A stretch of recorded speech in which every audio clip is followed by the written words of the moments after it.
रायगडावरील वाघ्या कुत्र्याची समाधी 31 मे पर्यंत हटवा अशी मागणी करणारं पत्र संभाजीराजे छत्रपती यांनी लिहिलेलं होतं।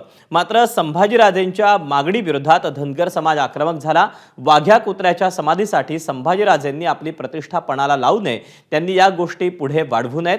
जर वाढवल्या तर जशास तसं उत्तर देऊ असा थेट इशारा धनगर समाजाचे नेते बाळासाहेब दोडतले यांनी दिला। तर संभाजीराजे महाराष्ट्राचं वातावरण कलुषित करण्याचा प्रयत्न करत असल्याचा आरोप ओबीसी नेते लक्ष्मण हाकेंनीही केला। तसंच संभाजीराजेंना होळकरांच्या हेतूविषयी शंका का आणि अल्टिमेटमसाठी अहिल्यादेवी होळकरांच्या जयंतीचा दिवस का निवडला असा सवालही हाकेंनी विचारला।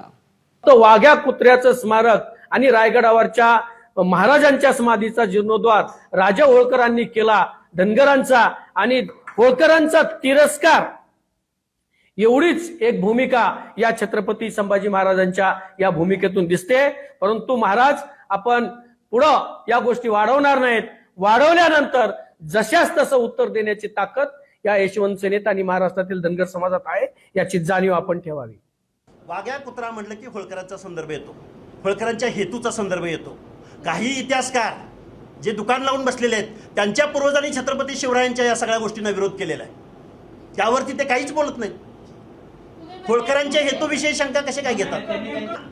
31 मे अहिल्यादेवी होळकरांचा त्रिशतकोत्तर जन्म शताब्दी महोत्सव होतोय, हीच तारीख अल्टिमेटम द्यावीशी वाटली।